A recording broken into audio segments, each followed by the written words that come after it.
नमस्कार दोस्तों, मैं शशांक सिंह आप सभी का आईएएस पॉइंट के यूट्यूब चैनल में हार्दिक स्वागत करता हूं। दोस्तों, मैं आशा करता हूं कि आप सभी लोग स्वस्थ होंगे और अपने अध्ययन को आईएएस पॉइंट के साथ आगे बढ़ा रहे होंगे। फ्रेंड्स, आज हम सभी अध्ययन करने वाले हैं वैश्वीकरण को संभव बनाने वाले कारक के बारे में। जैसा कि मैंने कल की वीडियो में वैश्वीकरण क्या है इस विषय में बताया था, और आज हम बताएंगे वैश्वीकरण को कैसे संभव बनाते हैं और कौन कौन से कारक हैं।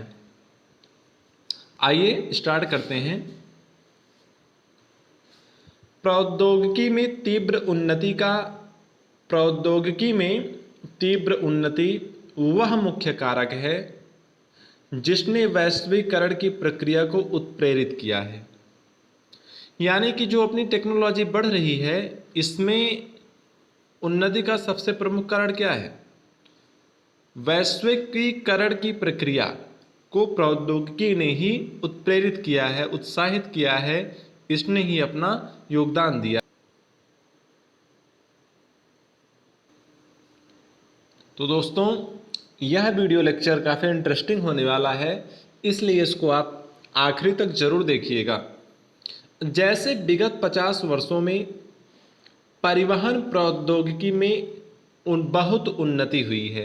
यानी कि अगर देखा जाए ट्रांसपोर्टेशन टेक्नोलॉजी में विगत 50 वर्षों में बहुत ज़्यादा उन्नति हुई है।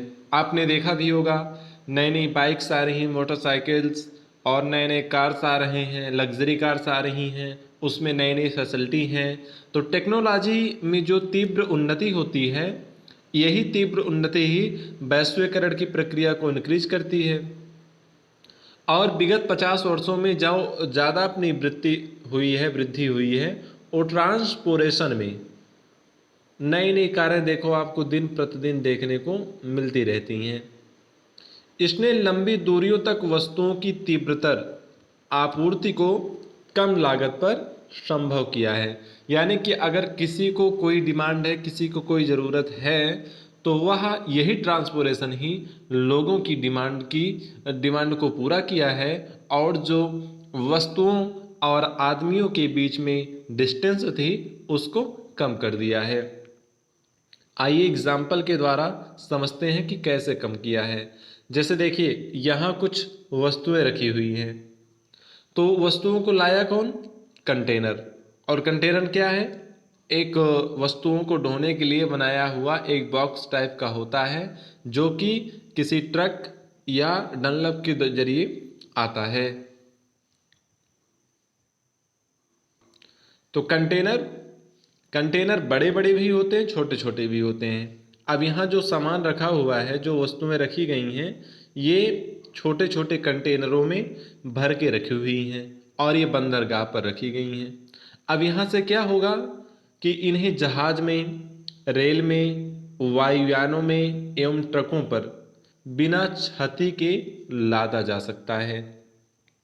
तो इससे क्या होगा कि जहां भी इन वस्तुओं की डिमांड होगी, जहां भी इन वस्तुओं की लोगों को आवश्यकता है, वहां हम जहाज के जरिए, रेल के जरिए, वायुयान के जरिए और ट्रक के जरिए उनके तक पहुंचाएंगे।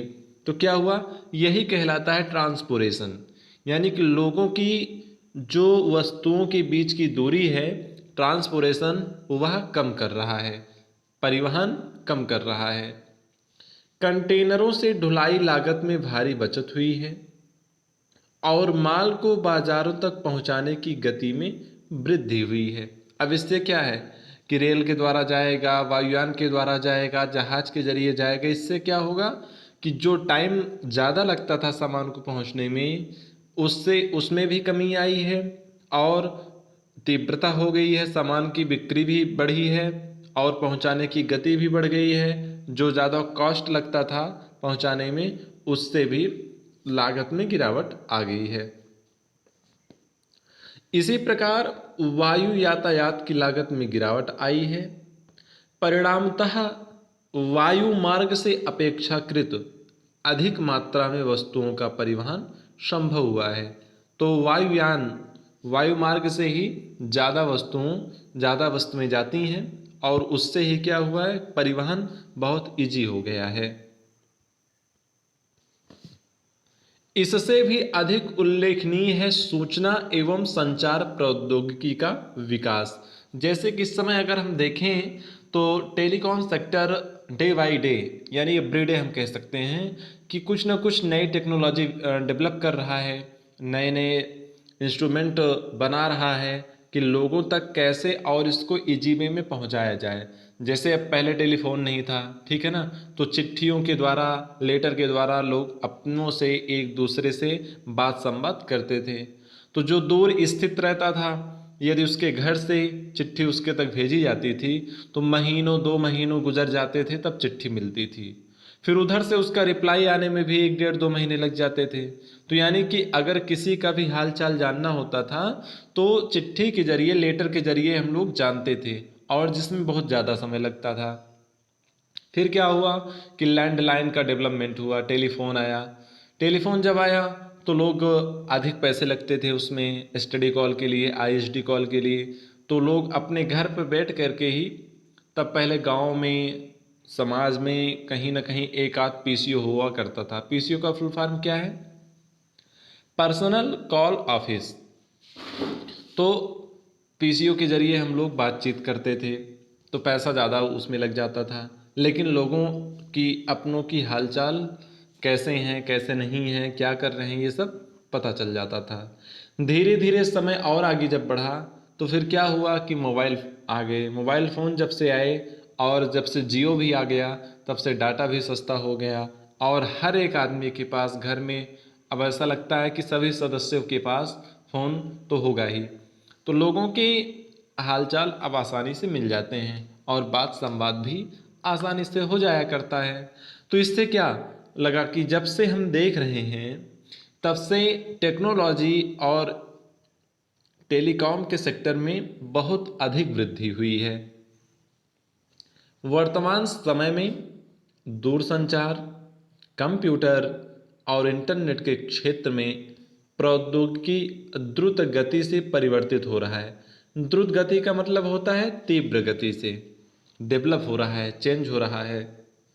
दूर संचार सुविधाओं, टेलीग्राफ, पहले टेलीग्राफ भेजा जाता था, फैक्स भेजा जाता था, टेलीफोन, मोबाइल फोन का विश्व भर में एक दूसरे से संपर्क करने, सूचनाओं को तत्काल प्राप्त करने और दूरवर्ती क्षेत्रों से संवाद करने में प्रयोग किया जाता है।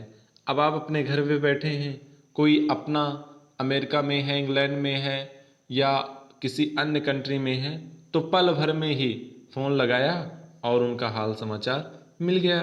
तो यह कैसे संभव हुआ? जब टेक्नोलॉजी क्षेत्र में डेवलपमेंट हुआ, हमारे साइंटिस्ट लोग उसके बारे में डीपली शोध किए, स्टडी किए कि कैसे एक दूसरे को कनेक्ट किया जा सकता है एक स्थान पर बैठ कर के ही, तो आज वह सभी कुछ संभव हो गया।